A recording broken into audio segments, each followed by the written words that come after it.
This is my geometry course. Today we're going to learn about the concept of similarity, specifically relating to polygons, and we're also going to learn postulates and theorems relating to similarity. If you haven't done the homework completely and correctly from the last class, do that homework before watching this video. We'll start by learning similar polygons. Similar polygons have the same shape, but not necessarily the same size. So these polygons are similar, but they're not the same size. This one's bigger. Now, if you want a more specific definition, polygons have congruent corresponding angles, and the ratios of their corresponding sides are equal. So what that means is angle A is congruent to angle E, angle B is congruent to angle F, angle C is congruent to angle G, and so on and so forth. And the ratios of corresponding sides, for example, if you take BC and divide by FG, that ratio will be equal to AB divided by EF. And that ratio will also be equal to AD divided by EH, and that ratio will also be equal to CD over GH. So in math notation terms, that's what this means down here. The ratios of corresponding sides must be equal. So again, two things must be true for polygons to be similar. The corresponding angles must be congruent, and the ratios of corresponding sides must be equal. And the reason that you have to have two of those characteristics is because if you have, for example, a trapezoid like so, and then you make another trapezoid with the exact same angles. This trapezoid has the exact same angles, but even though it has the same angles, you can see that it's not the same shape, because this shape is much wider than this shape. I don't know if that's the best example, but that's why you have to have not only corresponding angles, but also the ratios of corresponding sides have to be equal. Now, if polygons are similar, then you can write a similarity statement. What we have down here, it's just like a congruent statement, but instead of a congruent symbol, in the previous classes we'd write a congruent symbol. They would look like so. So that's a congruent symbol, but if polygons are similar, we have a similarity symbol instead. And remember, the order of these letters does matter. So that said, let's go ahead and do some practice problems. We'll do these first two together. It says, show that the following polygons are similar, then write similarity statements. So the first thing we're going to do is show that again, we have to show two things. The corresponding angles are congruent and the ratios of corresponding sides are equal. So we know that angle A is congruent to angle D because those are both single arcs. We know that angle B is congruent to angle E because those are all triple arcs. Those are both triple arcs. And we know that angle C is congruent to angle F because those are all double arcs. So we can put a check mark. Let me shrink this a little bit, move it over. Actually, I'm just going to move this down. So we've shown that all the angles are congruent. We can put a check mark there. So now we need to show that the ratios of corresponding sides are congruent. Let me just double check that I got that right. Looks correct. So I know that 15 and 5, those are corresponding sides just because the triangles are orientated the same way. But I also know that this side is between the triple arc and the single arc, and DE is also between the triple arc and the single arc, so I know that they're corresponding sides. So that's the ratio of the first pair of sides, and then it's going to be 9 over 3, and then the last one is 12 over 4, and we want to show that all those ratios are equal. So 15 over 5 is 3, 9 over 3 is 3, and 12 over 4 is 3. So as you can see, the ratios of corresponding sides are all equal. So what we did is we took AB and we divided by DE, and then we did BC and divided by EF, and then we did AC divided by DF. So we proved that those ratios are all equal. They're all equal to 3.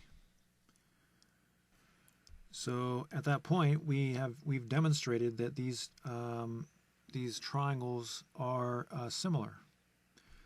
So now all we have to do is write a similarity statement.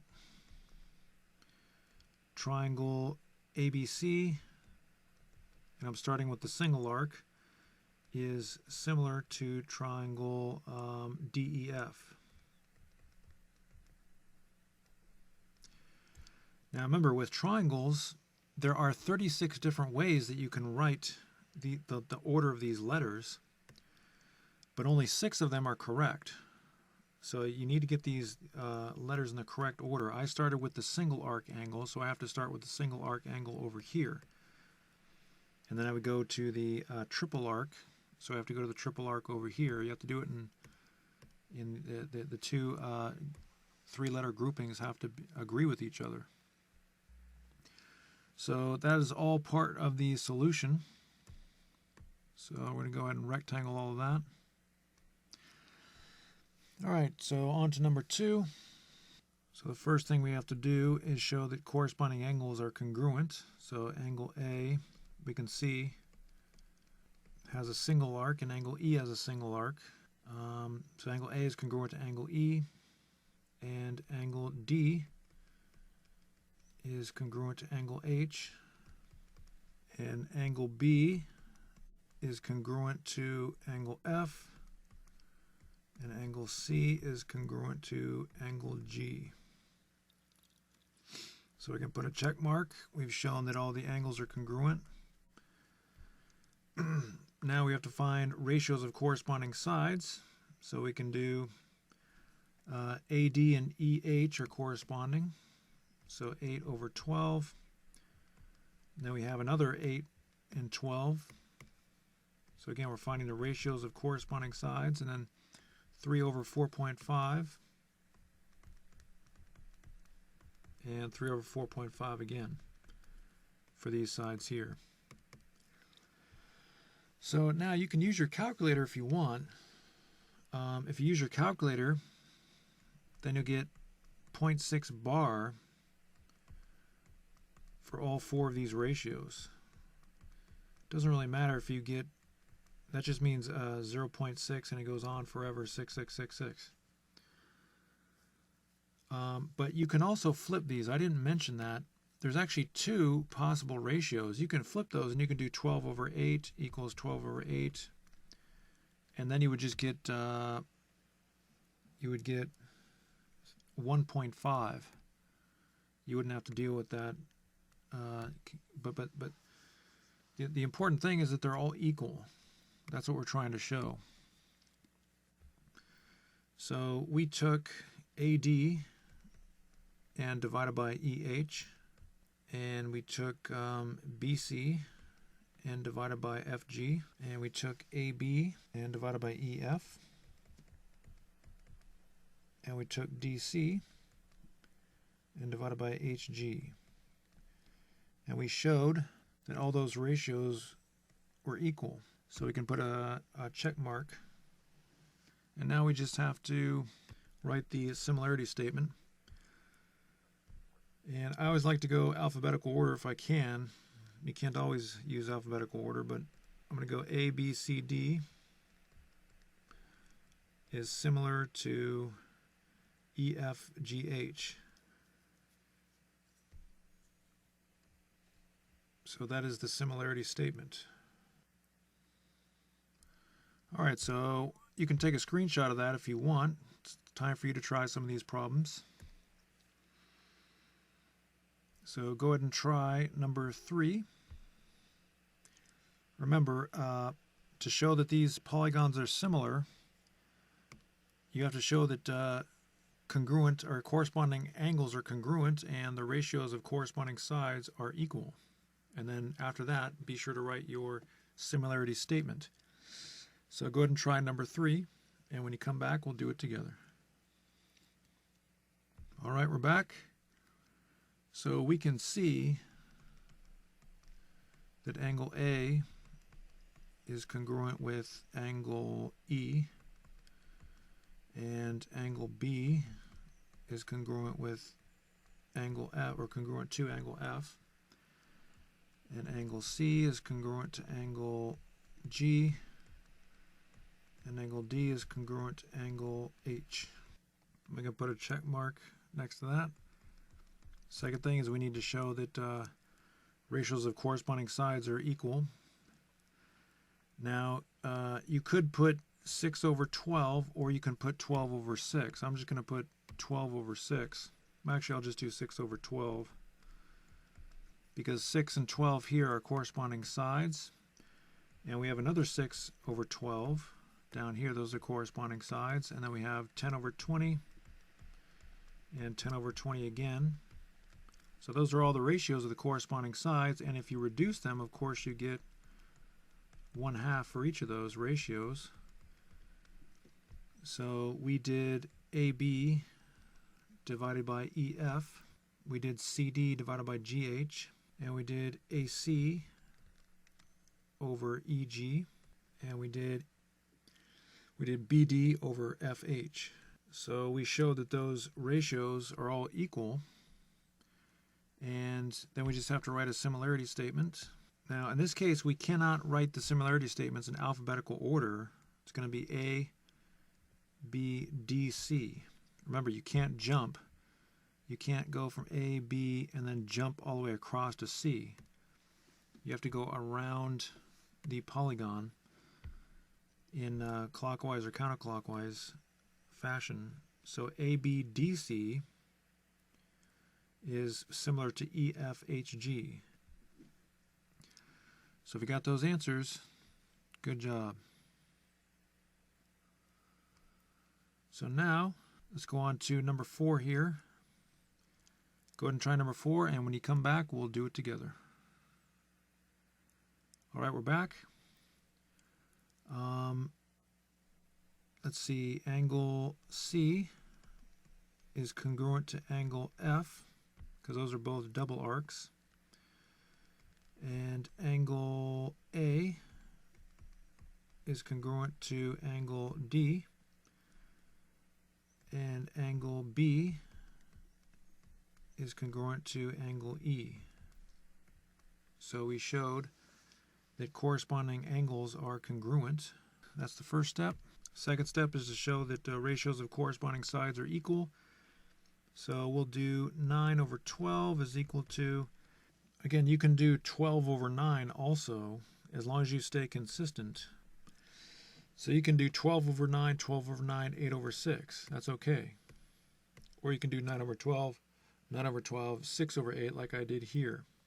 So now we can just reduce, and we get 3/4 equals 3/4 equals 3/4. So we did AC over DF, and we did CB over FE, and we did AB over DE. So we showed that those ratios are equal. Now we just have to write a similarity statement. So ABC, triangle ABC, is similar to triangle DEF. So in this case, we could use alphabetical order. So if you got those answers, Good job.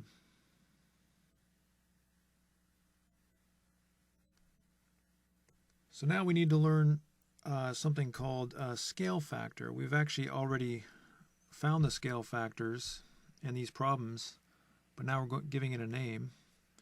The scale factors for these problems were, in this case, it was 1/2. That was the scale factor. It could also be 2 if you flip all these over. The scale factor for this problem was 3/4. It also could be 4/3. So the scale factor is the ratio of corresponding sides of similar polygons. So why don't you try to find, number 5 here says find the scale factors for problem numbers 1 through 4. So I just found the scale factors for numbers 3 and 4. The scale factor for number 3 is 1/2 or 2/1. And the scale factor for number 4 is 3/4 or 4/3. So why don't you find the scale factors for numbers 1 and 2? What are the scale factors for these problems? If you said 3, you're correct for number 1, or it could be 1/3 if you flip it over. And what about number 2? What is the scale factor for number 2? If you said 0.6 bar, you're correct. But remember, if you reduce these fractions, you get 2/3. So 0.6 bar is the same thing as 2/3. If you want to write both scale factors, it'd probably be best to write it in fraction form, because you can find the other scale factor also. So this would be 0.6 bar, and this would be just 1.5 if you were to write it in decimal form. And the scale factor for this, for number 1, was 3, or you could write 1/3 if you flip it over. So those were the answers for number 5. Okay, let's go to number 6. It says here, for each problem below, the polygons in each pair are similar. Find the scale factor and the unknowns. So in problem number 6, we have to find z, y, and x. And in these problems, we're assuming that the polygons are similar. That's what this symbol means here. This is a similarity statement. Triangle ABC is similar to triangle DEF. In the previous problems, we were trying to show that the polygons were similar. We didn't know that they were similar. We had to prove that. But in these problems, we're assuming that the polygons are similar and using that information to find the unknowns. So be aware of that.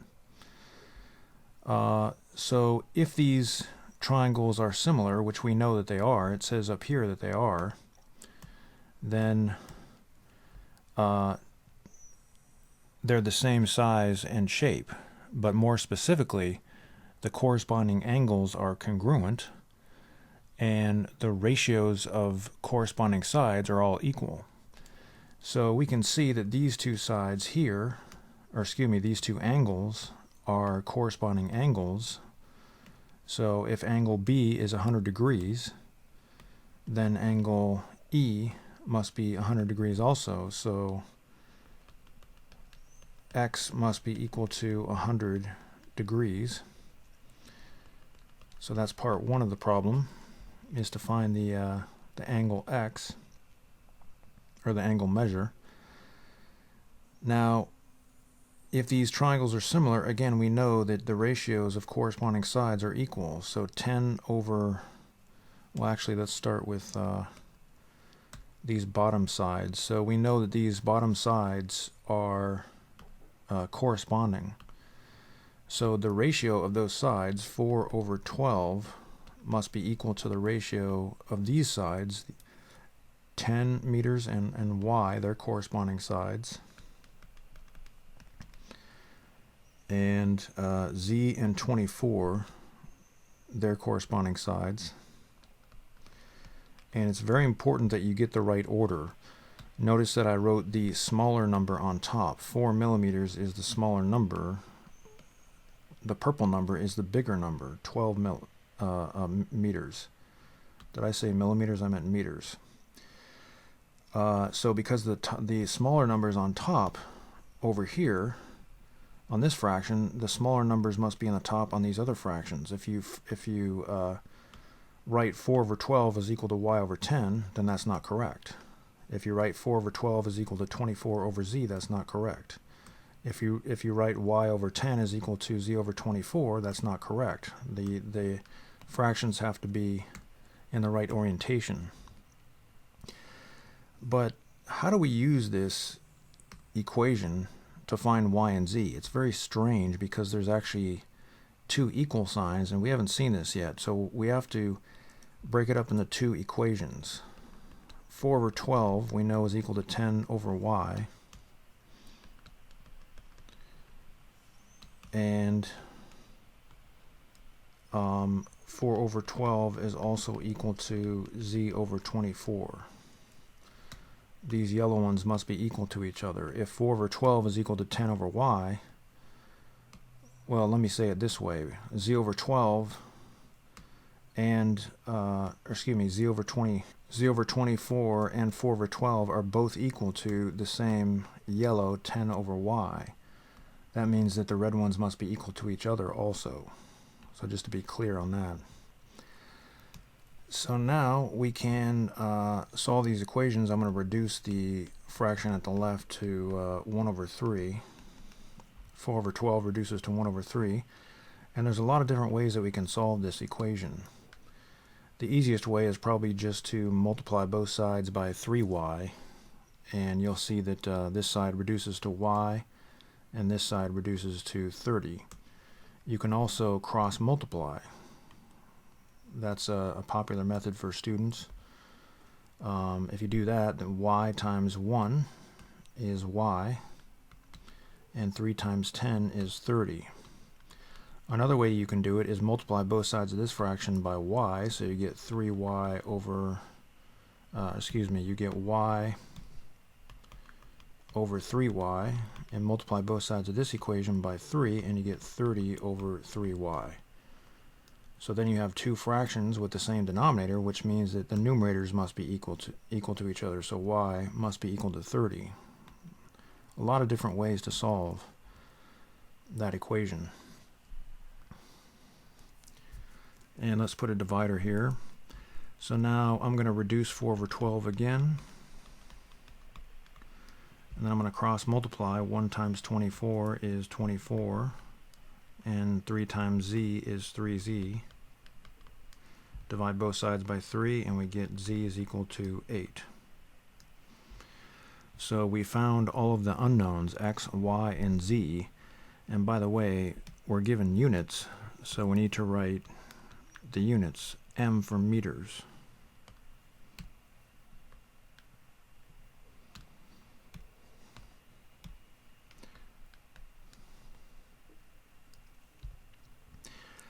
Okay, so now we have one last thing to do. And by the way, I need to rectangle this answer up here. X is 100 degrees.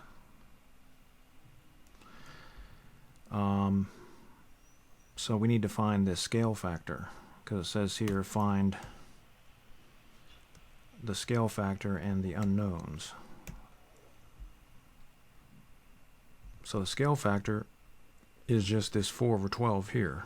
That's what the ratios of the corresponding sides are. They're all equal to 4 over 12, which we can reduce to 1 over 3.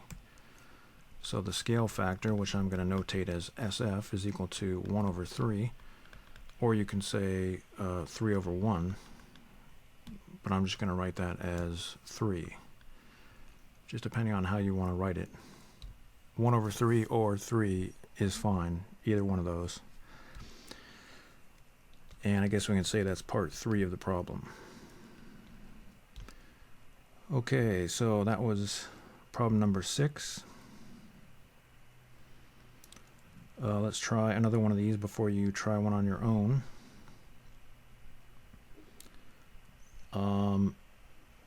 Now, when you have polygons that have more than 3 sides, oftentimes when you write your similarity statement, you don't actually write the shapes in front of the letters, the shapes of the polygons. So in this case, we just have the letters. We know it's a quadrilateral because there's 4 letters.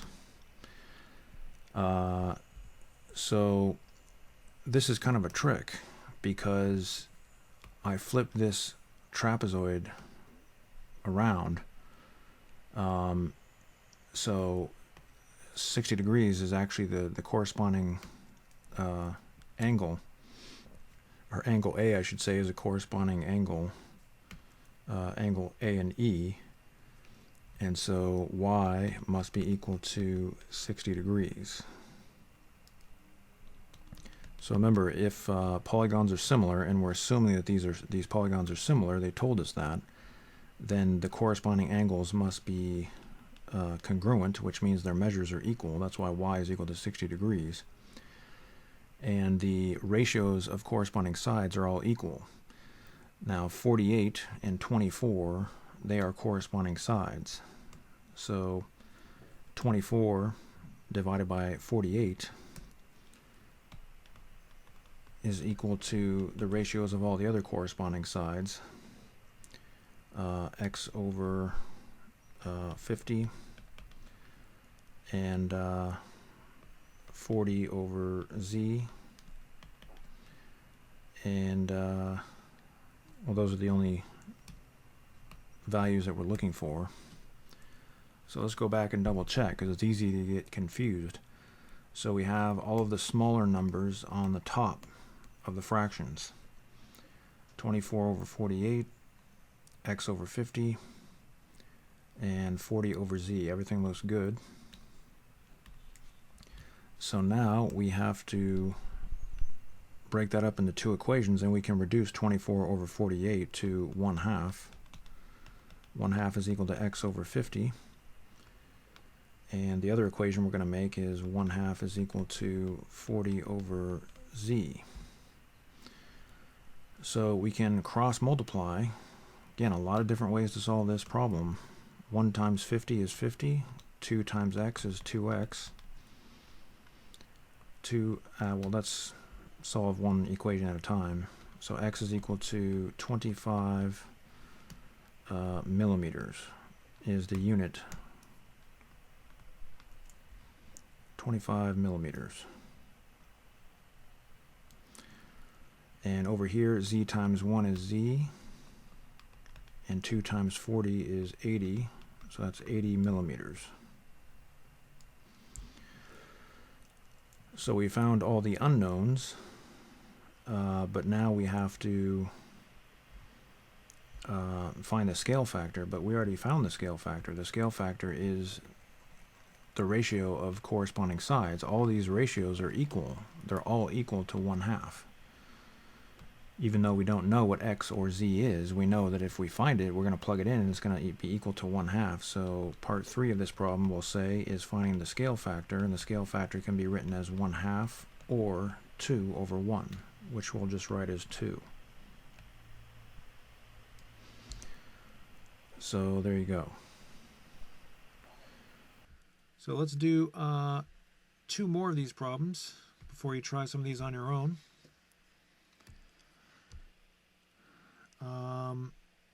Now these triangles, they're orientated in the same relative positions, so we know that X must be equal to 30 degrees because all the corresponding angles in similar, we're assuming these are similar.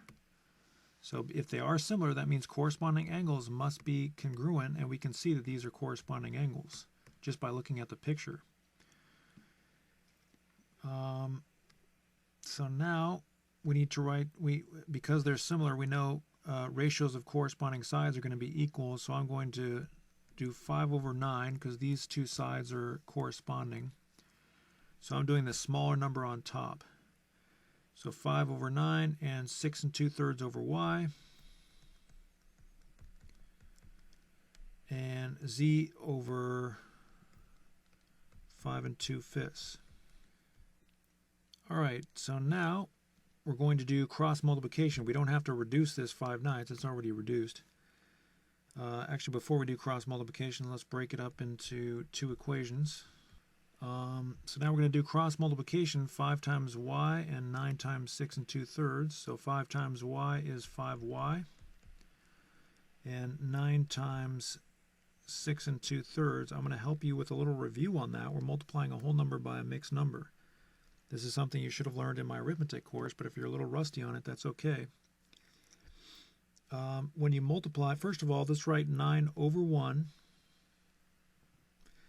And when you multiply a whole number times a mixed number, or anytime you're multiplying mixed numbers, you have to change them to improper fractions.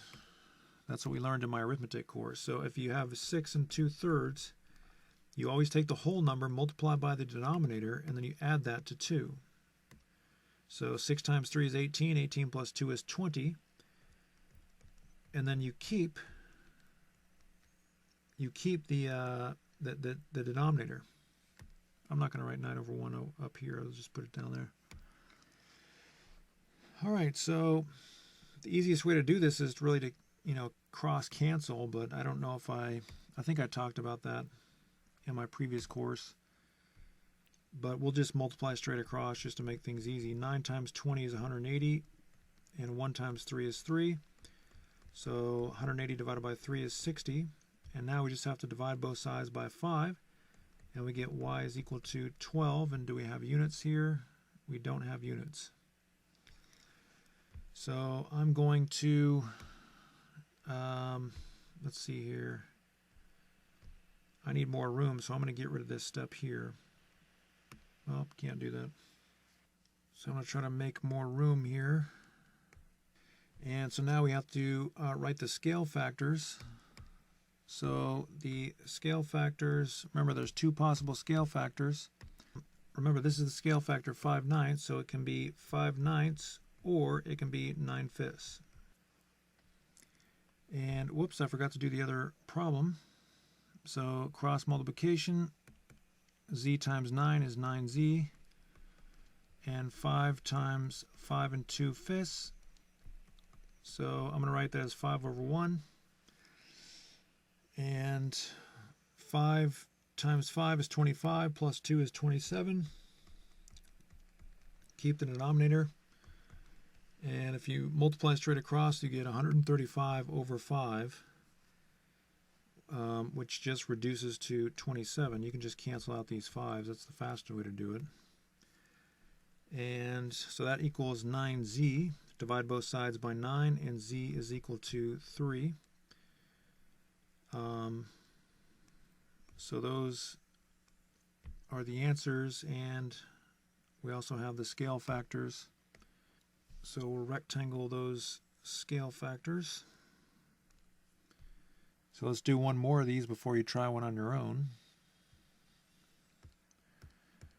These shapes are orientated in the same way, so x is going to be equal to 120. That was an easy one. The scale factor is going to be 12 over 9 or 9 over 12, just depending on how you want to do it. And so 9 over 12, or 12 over 9, and then z over 15, and 16 over y. So just make sure we have those right. Looks correct. So I'm going to break this into two equations. Z over 15 is equal to 12 over 9. And 12 over 9 is also equal to 16 over y. First thing you want to do is go ahead and reduce. So that becomes 4 over 3. And then cross multiply. And we get 3z is equal to 4 times 15 is 60. Divide both sides by 3 and we get z is equal to 20. And looks like we have some units here. So that would be 20 feet. So that's one of our answers, one of our unknowns. And again, reduce here, we get 4/3 equals 16 over y. Cross multiply, 4 times y is 4y, 3 times 16 is 48. Divide both sides by 4, and we get y is equal to 12 feet. So now we just have to find the scale factor. And we already know the scale factor. is 4/3, or 3/4. Just depends on which way you're going. So that is the answer for number 9. So I'm going to leave those 2 in the window, and now it's time for you to try a problem. So go ahead and try number 10. And these polygons are orientated in the same direction. So go ahead and try number 10, and when you come back, we'll do it together. All right, we're back. So we know that z is equal to 50 because those are corresponding angles. And we know that 16, let's see here, what can we start with? 8/4, and you can do 4/8 also. 8/4 is equal to x/5, which is also equal to 16/y. So then we break these into 2 equations. 8/4 just simplifies to 2. So I'm just going to skip a step there. 2/1. And then again, 2 is also equal to 16/y. Writing 2 as 2/1. Cross multiply, we get 10 inches is equal to x. And cross multiply, we get 2y is equal to 16. Divide both sides by 2, and we get y is equal to 8 inches. And the scale factor is 2, or you can flip it to get 1/2. So we got those answers. Good job. Again, you can write all these, you can flip all these as long as you flip all of them. They all have to be in the same order. So for number 11 is a little tricky because the triangles are not in the same orientation. This one is kind of flipped upside down. Also be aware that this is the shorter side in this triangle, the shorter of these 2 sides, and this side is the shorter of these 2 sides. So just be aware of that. It's kind of hard to tell exactly. It's kind of close. So be careful on that problem. Try number 11, and when you come back, we'll do it together. All right, we're back. If you flip this triangle, you see that 74 degrees is corresponding with x. So x would just be equal to 74 degrees. Again, if you flip this triangle, then you see 6 and 2. Those are the second smallest side. So I'm going to write 6/2, but you can write 2/6 also. So 6/2 must be equal to 2/z, and those must also be equal to 7/y. Break those into 2 equations, and I'm just going to simplify 6/2. That becomes 3. So 3 is equal to 2/z, and 3 is also equal to 7/y. And you can write 3/1 if you want. Do cross multiplication. We get 3z is equal to 2, and 3y is equal to 7. Divide both sides by 3, and we get z is equal to 2/3, and y is equal to 7/3. So we got those answers. Good job. Now we just have to write the scale factors. So the scale factors are 3, or you can write it as 1/3. So if you got those answers, good job. All right, on to number 12.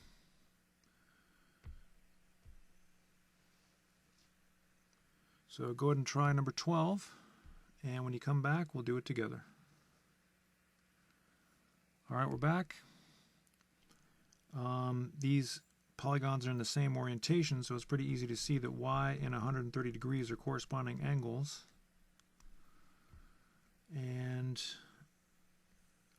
these sides are corresponding, so we can find the ratio there, and that would be 5 over 2, or you can write 2 over 5. And now that we're doing the big side over the small side, we have to do the same for all the other sides. So 4 over z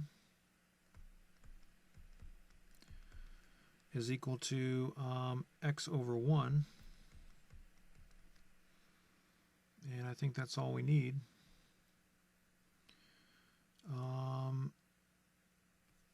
So now we're going to break those into two equations. We have 5 over 2 is equal to 4 over z. And we have 4 over z is equal to 1, or excuse me, equal to x. Whoops, what am I doing? I'm sorry. 5 over 2 is equal to x over 1. And do cross multiplication. 5z is equal to 8. Divide both sides by 5, and we get 5 is equal to 8/5 kilometers. So that's one answer. And then cross multiplication, we get 5 is equal to 2x, and x is equal to 5/2 kilometers. So if you got those answers, good job. And the scale factors, it would be 5/2 or 2/5. So if you got all those answers, good job. All right, for number 13, you may want to use the calculator because we have a 4.5 here. It's completely fine for you to use the calculator if you want to. Both these shapes, the polygons, they look like they're in the same orientation, so this shouldn't be too bad. Try number 13, and when you come back, we'll do it together. All right, we're back. Obviously, z is equal to 90 degrees. Again, these are similar polygons, so the corresponding angles must be congruent.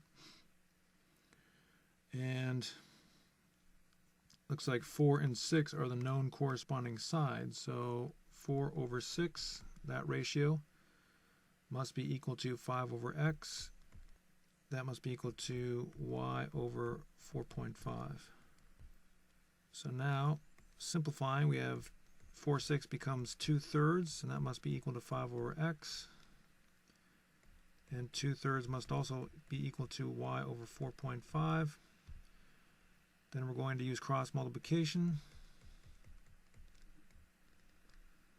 And 2 times 4.5 would be 9. Divide both sides by 2, and we get x is equal to 7.5.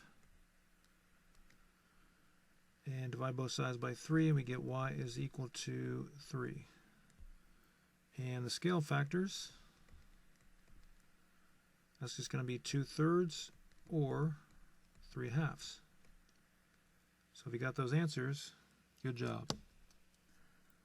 All right, so now we're going to go to everything we just did was just the basics of similar polygons. You know, scale factors, similarity statements, the basic definition of similar polygons.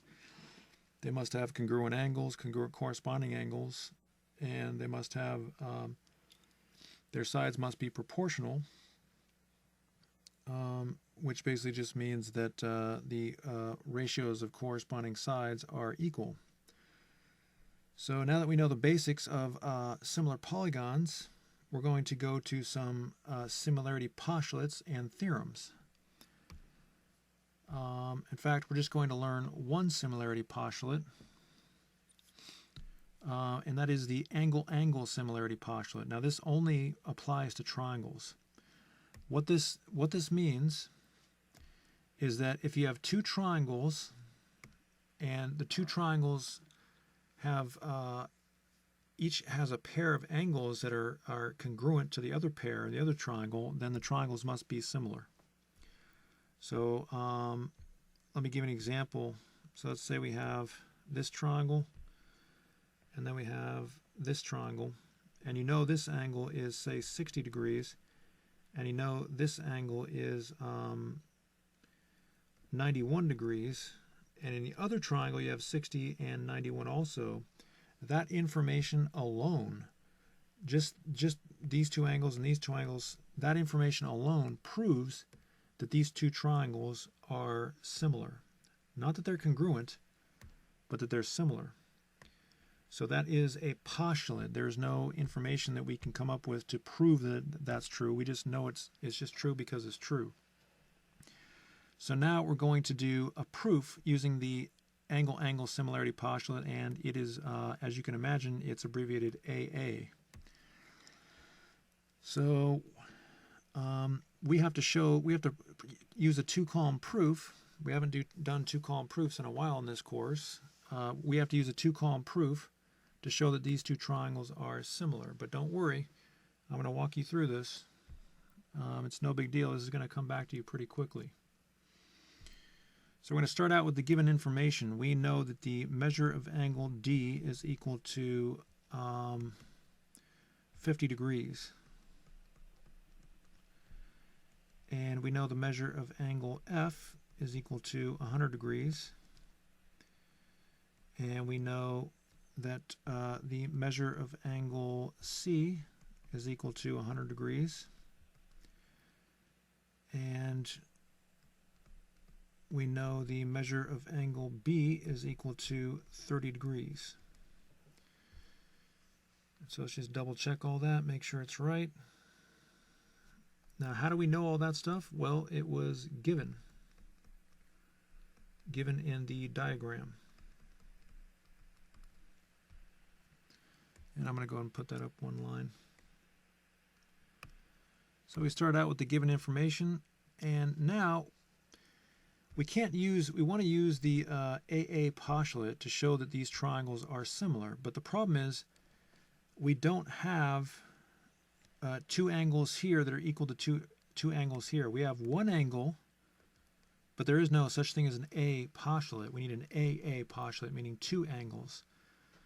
But if we use the triangle sum theorem, we know that this angle here is 30 degrees. So now we have two angles, 30, 30, 30, 30, and we can use that to show that these two triangles are similar. And by the way, if you want to take a screenshot of this, you can go ahead and do that now. So we know that let's just use this triangle here. And we know that the measure of angle F plus the measure of angle D plus the measure of angle E must be equal to 180 degrees. How do we know that? Well, remember, that's called the triangle sum theorem. Now we know the measure of angle F is 100 degrees, and we know the measure of angle D is 50 degrees, and we just substituted those values in, so that's a substitution property of equality. Now we can add those together to get 150, and that was just simplification. We just simplified the expression. So now we're going to subtract 150 from both sides, and that proves that the measure of angle E is 30 degrees, and that's the subtraction property of equality.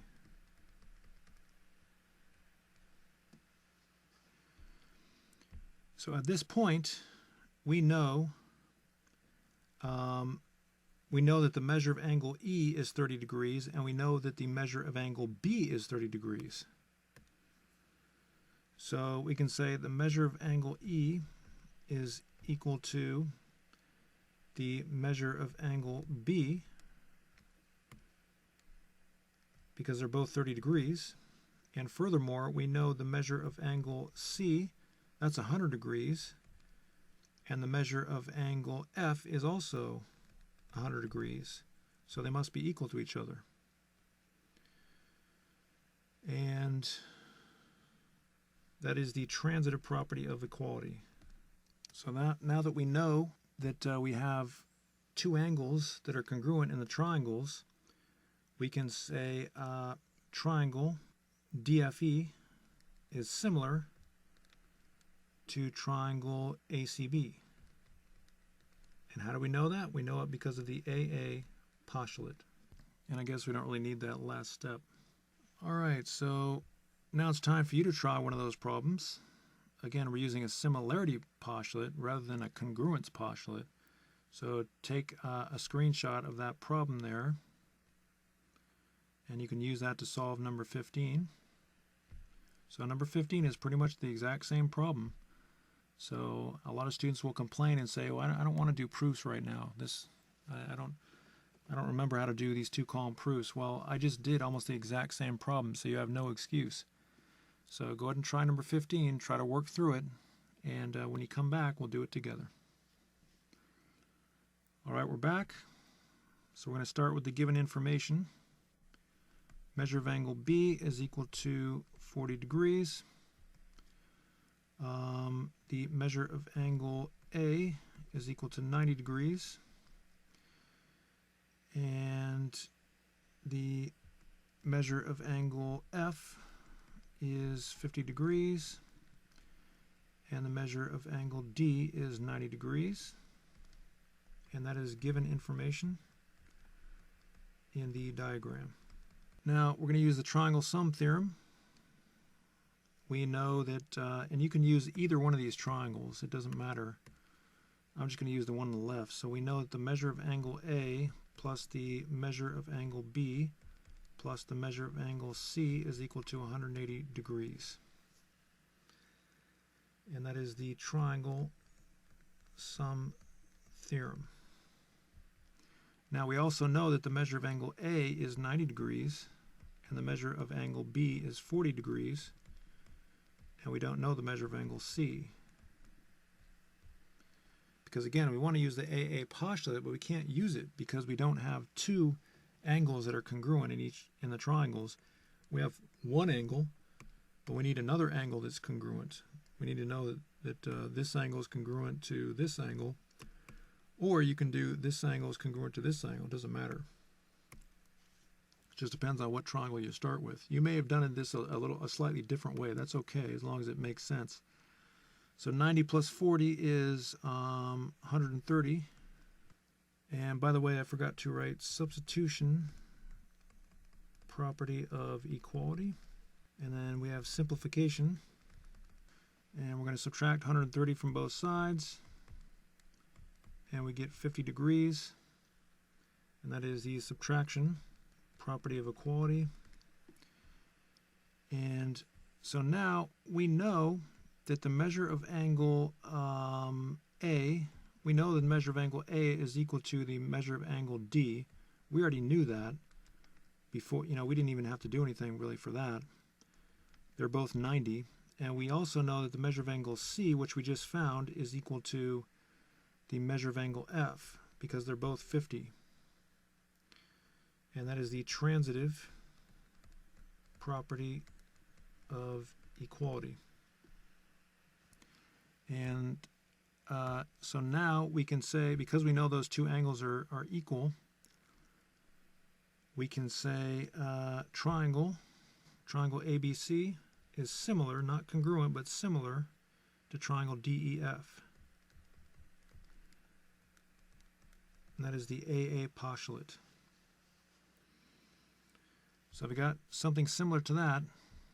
Good job. All right, so let's try a different problem here, but using the same AA postulate. Number 16, we want to show that these two triangles are similar, but you're probably thinking, wait a second, what two triangles are you talking about? Well, the overall triangle, the big one, we want to show that that is similar to this smaller one, this one in here. So hopefully you can see that. So this is going to be a little bit different because it's kind of tricky. So the first thing we're going to start out with is the given information, and we can see that these two segments AB or AE, the segment AB is parallel, AE is parallel to BD, and that is given in the diagram. How do we know that? Because of those arrows. You see these arrows? That means those are parallel lines. So because they're parallel, that means that these lines that go through them make congruent angles. Remember, if you have two parallel lines and then you have a transversal, the corresponding angles are congruent. Well, that's what you have here. you have two parallel lines, and then you have a line going through those, and corresponding angles, this angle and this angle, they must be congruent. So we did this in previous classes. So we know that angle EAC is congruent to angle DBC, and that is the corresponding angles postulate. You can go back to the class on transversals if you want to review that information. But using that same postulate, we also know that this angle here is congruent to this angle because we have this line going through parallel lines. So AEC is congruent to angle BDC. Again, that is the corresponding angles postulate. So that's really all we need. Another way to do it is we could use the corresponding angles postulate once, and then we could use the reflexive property of congruence to show that this angle is the same for both triangles.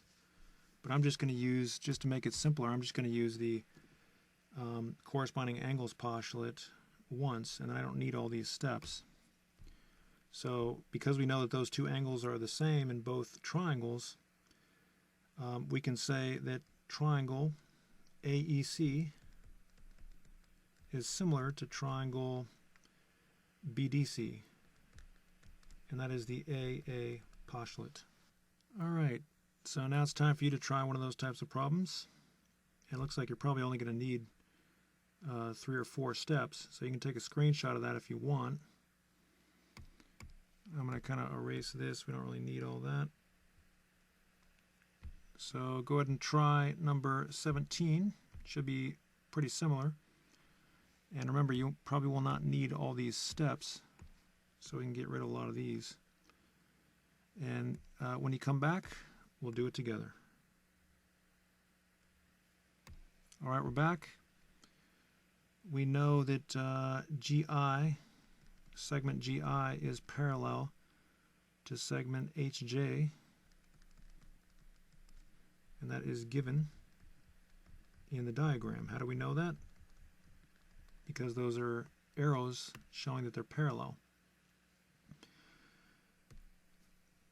Now we know that this angle is congruent to this angle. So FGI is congruent to angle FHJ, and angle this angle is congruent to this angle, so angle FIG is congruent to angle FJH, and that is the corresponding angles postulate, because those are corresponding angles. Again, if you extend these down, these lines, you can see that these angles are both in the upper left, so they're corresponding angles, and the corresponding angles postulate tells us that they must be congruent. So now that we know that those two angles in both triangles are congruent, we can just say that the triangles are similar. So FGI is similar to triangle FHJ, and that is the AA postulate. So if you got those answers, good job. Your proof may be slightly different, but as long as it follows that same logic, then it should be correct. All right, so on to 18. We'll do this one together. This is pretty much the same problem where you're still using the AA postulate. So we immediately know that the measure of angle E is 28 degrees, and the measure of angle A is 28 degrees. How do we know that? Well, it's given in the diagram. Now we know that the measure of angle E must be equal to the measure of angle A, because they're both 28 degrees. And remember, that's the transitive property of equality. And I can tell we're not going to need all these steps. Actually, we might need those steps because, well, we need another angle. We only have one angle in each triangle. They're congruent. But look at this angle here. Do you remember what those angles are called when they're right across from each other? They're called vertical angles, and they must be congruent. So those angles must be the same. So angle, what would that be? Angle BCA must be congruent to angle ECD, and that is the, you know what?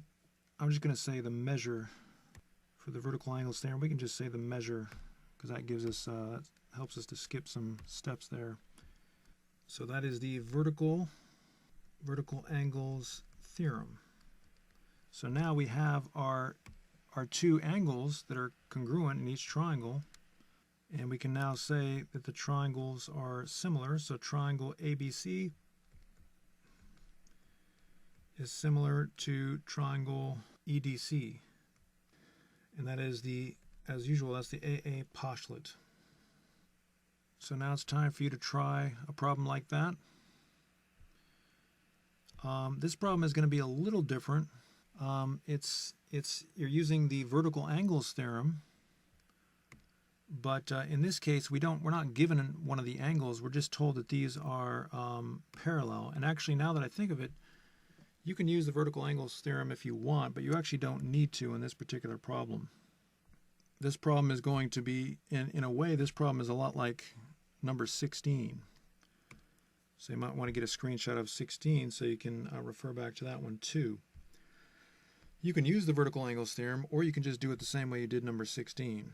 So however you want to do that, go ahead and try number 19, and when you come back, we'll do it together. All right, we're back. Now for number 19, notice that we don't have any given angles. So the given information is going to be that these two lines are parallel.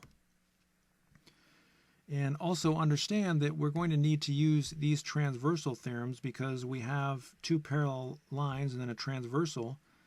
And you're going to actually, you can use one of those transversal postulates twice, or you can use it once and then use the fact that these angles here are vertical angles.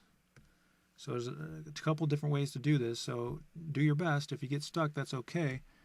But see if you can work through this, and when you come back, we'll do it together. All right, we're back. So the given information is that GF is parallel to JI. And that is given in the diagram. And now, again, we have two lines and then a transversal. So this angle here is going to be congruent to this angle here. And I'm just going to use the transversal postulate twice. This angle here is congruent to this angle here. So what are those postulates? Well, those are just the alternate interior angles theorem. Let me get rid of these lines here. So alternate interior angles theorem. So I'm going to go ahead and write that down. Alternate interior angles theorem. We know that GFH, the measure of angle GFH, is equal to the measure of angle IJH. And we also know the measure of angle FGH is equal to the measure of angle HIJ. And those are all the alternate interior angles theorem. So now that we know those two angles are equal, we can use the AA postulate and say that triangle GFH is similar to triangle IJH. And that is the AA similarity postulate. So if you got that one right, good job. That was kind of a challenge problem. Let's move on to our similarity theorems. So now we're going to learn some similarity theorems. Really, we only have two theorems, the Side-Side-Side Similarity Theorem and the Side-Angle-Side Similarity Theorem. So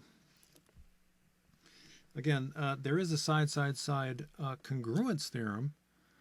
That just says if corresponding sides are congruent, then the triangles are congruent.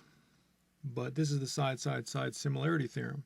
So what it says is that if if the ratios of corresponding sides, all three of the ratios of corresponding sides are equal, then that proves that the triangles are similar. And again, this only works for triangles. These postulates and theorems that we're learning today only work for triangles, whereas the idea of similarity, that applies to everything.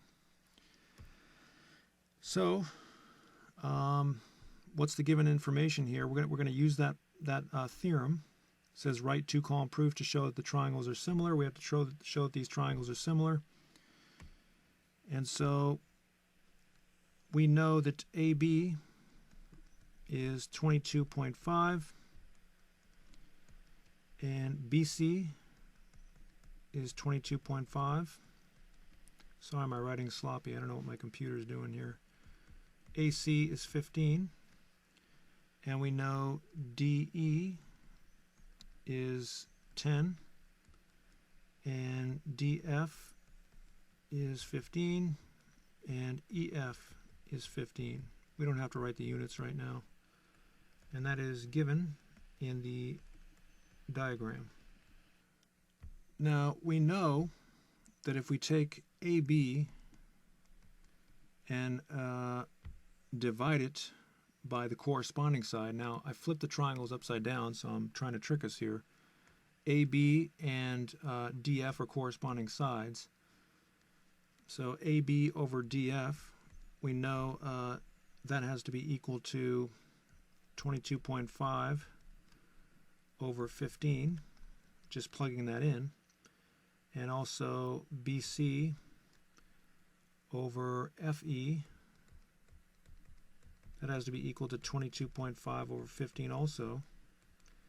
And AC over DE, that has to be equal to 15 over 10. And how do we know that? Well, we just kind of substituted the values in. And I know this is kind of strange, but I'm just going to call that the substitution property of equality, because we're just taking this and kind of substituting these values in through the ratio. Now you can use a calculator to figure out what that would be. But if you use your calculator, you're going to find out that it reduces to 1.5. So we have AB over DF is equal to 1.5. BC over FE is also equal to 1.5. And AC over DE, of course, is 1.5.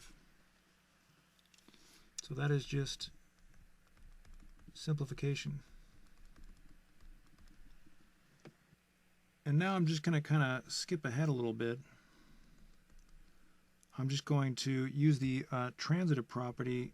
Technically, you'd want to use a transitive property 3 times just to be thorough, but that would take a lot of time. So I'm just going to skip here. Say that AB over DF is equal to BC over FE, which is equal to AC over DE. Transitive property of equality. So technically we used that transitive property of equality 3 times, but I'm not going to show every single occurrence of it, because that would just take too long. And then we can say that triangle ABC is similar to triangle DFE by the SSS similarity postulate. And you can just write SSS. Because we're making a similarity statement, it's pretty obvious that we're talking about similarity and not congruence. So that's how you use the SSS similarity theorem.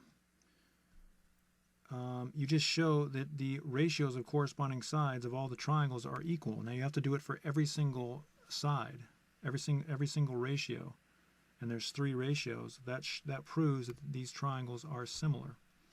So why don't you go ahead and take a screenshot of all this information. In fact, get a screenshot of that postulate, or excuse me, that theorem. and then get a screenshot of that problem we just did, because it's time for you to do a problem like that.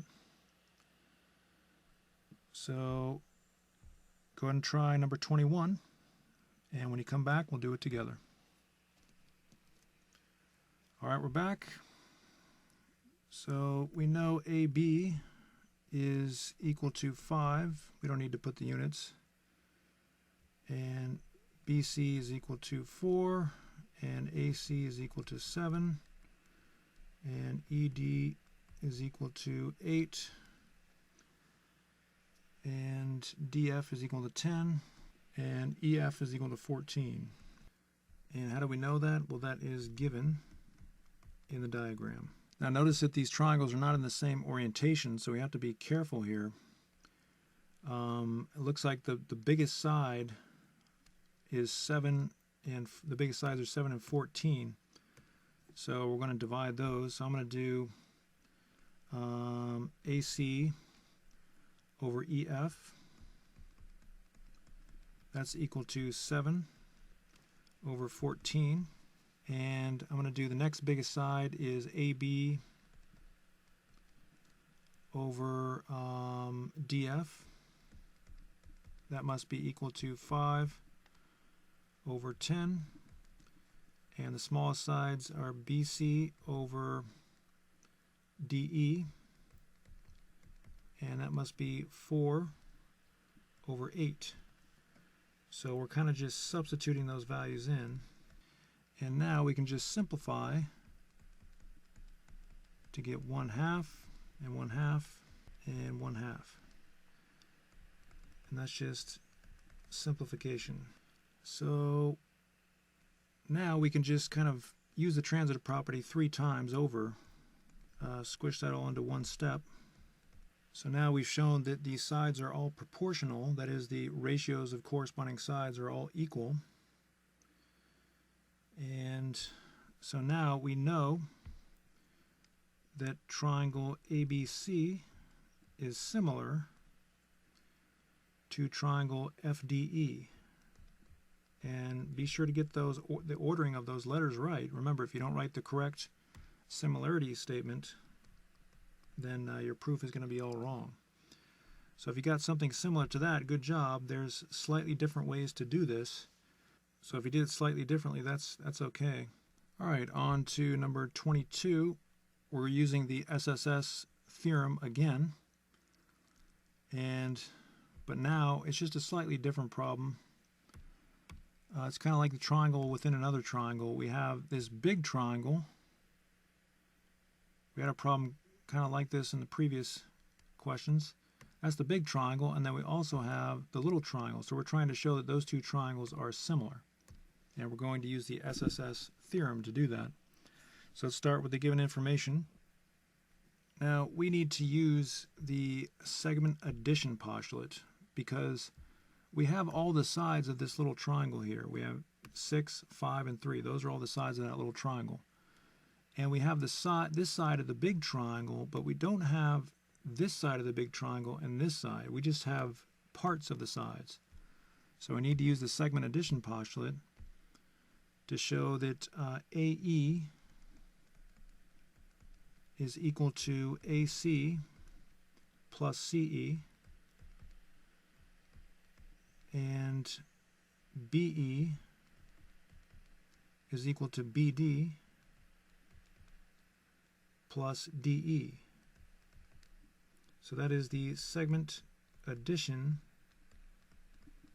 postulate. Now, we know that AC is 12, so we're just going to plug that in. That's a substitution. And we know CE is 6. And we're going to use substitution again over here. So BD is 10 and DE is 5.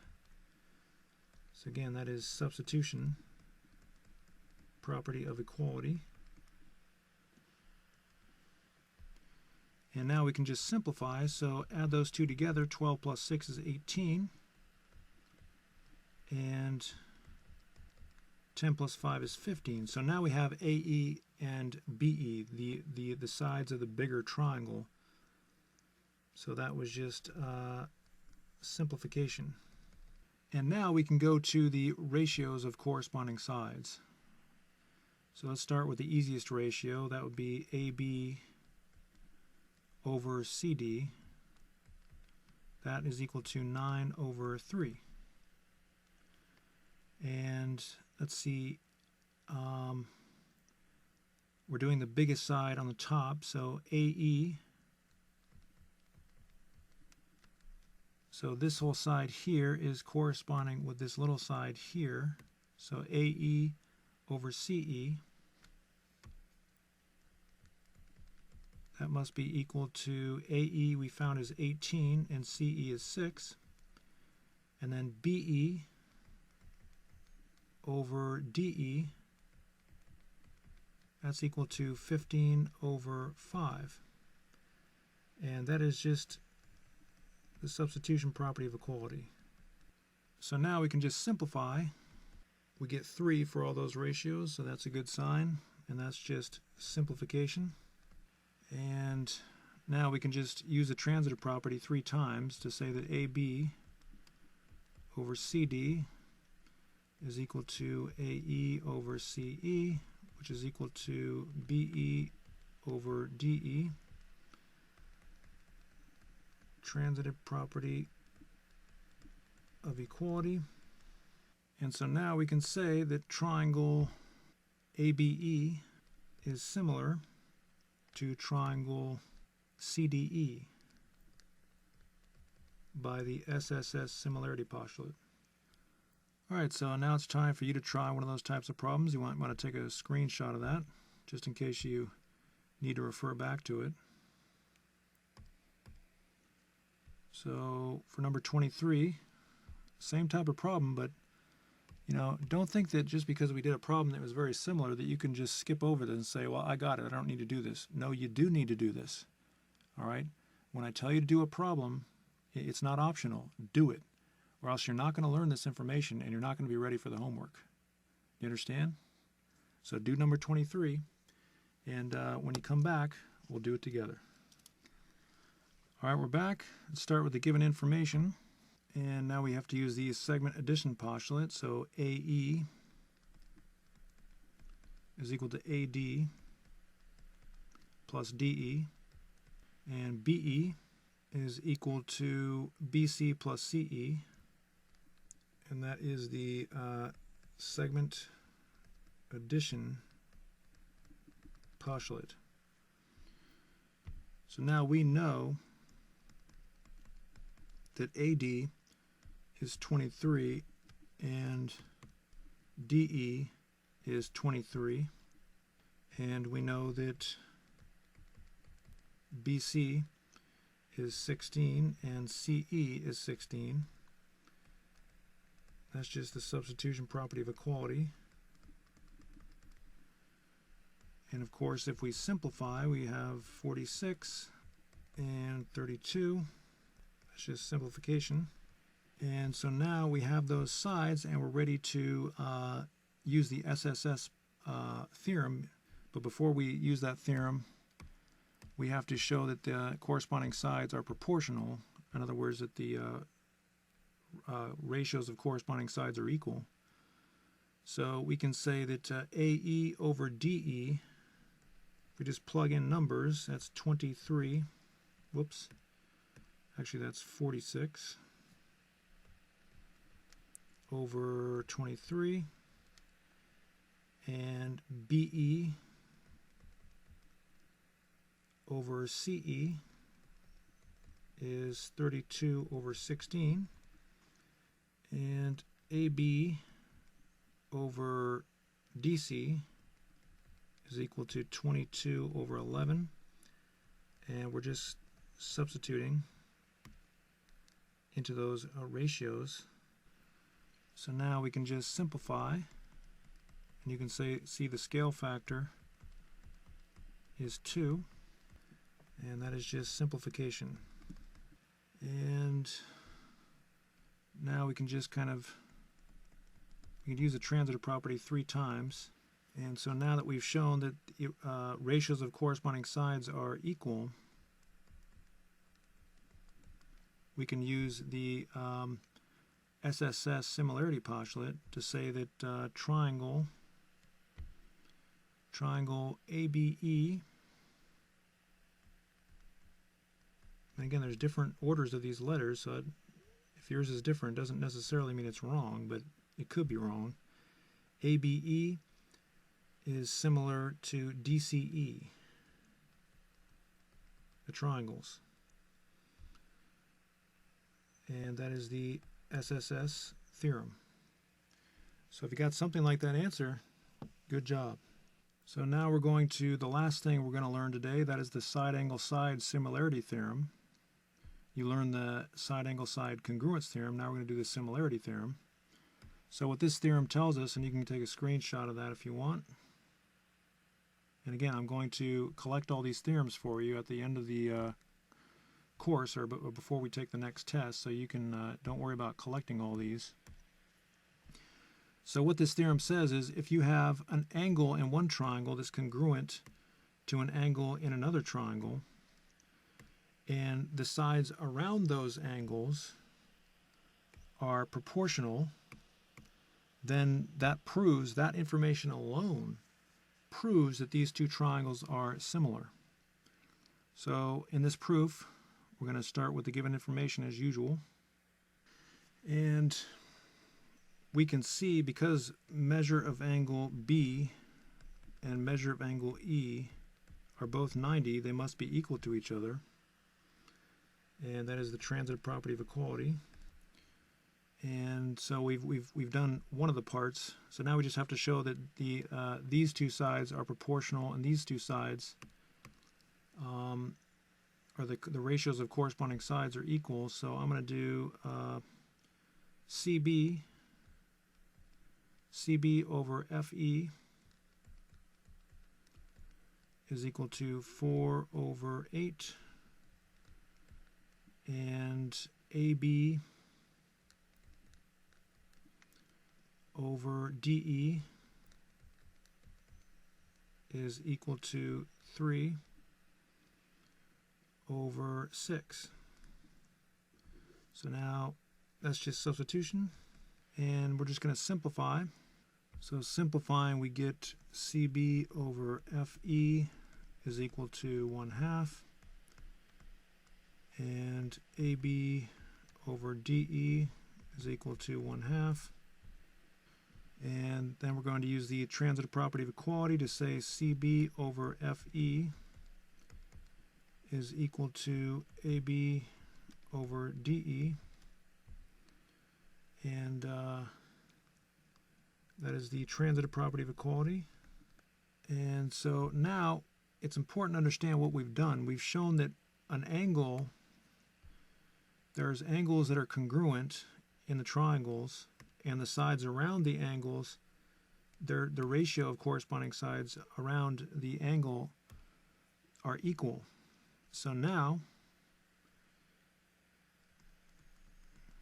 we can say that these two triangles, triangle ABC is similar to triangle DEF.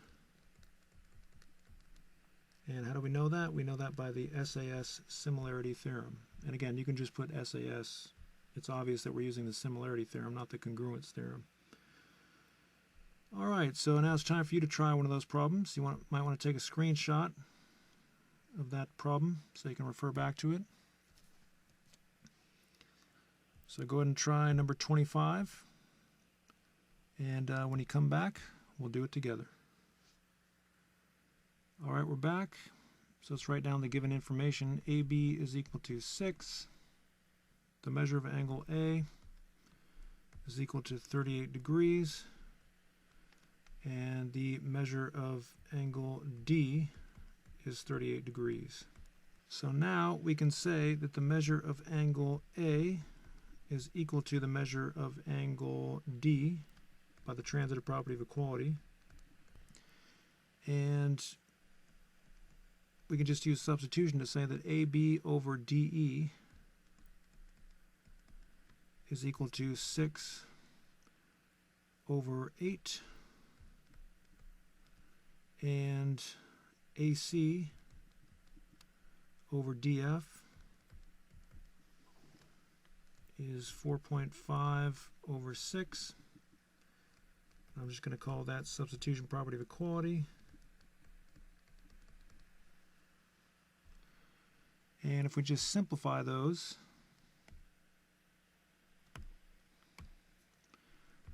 AB over DE. Now if you use your calculator, you would get 0.75. You can use your calculator if you want. This is kind of hard to simplify without a calculator. It's not hard if you understand that 1.5 goes into this 4 times and 1.5 goes into this 3 times. But I'm just going to leave them as decimals. I'll make it easier for you. And so that was just simplification. And in the last step, or second to last step, we can use the transitive property of equality to say that AB over DE is equal to AC over DF, and that's what it means for the sides to be proportional, those pairs. Or you can say that the ratios of corresponding sides of those two corresponding sides are equal. So that was the transitive property of equality. And so again, let's just go back here. We showed that these two angles are congruent and the sides around them are proportional, or the ratios of corresponding sides are equal. So step 6, we can make our final statement. Triangle ABC, I always like to do it alphabetically. Triangle ABC is similar to triangle DEF. And we use the SAS Similarity Theorem. So if you got solutions or proofs that were pretty much, or something like that, good job. All right, on to 26. I think we have 2 more problems today before you do your homework. So these are going to use the SAS theorem also. So for 26, let's do that one together. We'll write down the given information. Now, we're going to have to use the vertical angles theorem to say that this angle is congruent to this angle. We're going to say the measure of angle BCA is equal to the measure of angle ECD, and that is the vertical angles theorem. And then we need to use ratios to show that the sides that are in question are proportional. So BC over CD. It's kind of hard to see which sides are corresponding, but obviously these sides are the longest sides, and these sides are the shortest sides. So that kind of helps us see. So BC over CD is equal to 4 over 5. And we started with the smallest side on top, so I have to start at the smallest side here. So AC over CE, that's equal to 8 over 10. And so that is just, I'm just going to call that substitution property of equality. And then we're just going to simplify. That ratio is already simplified.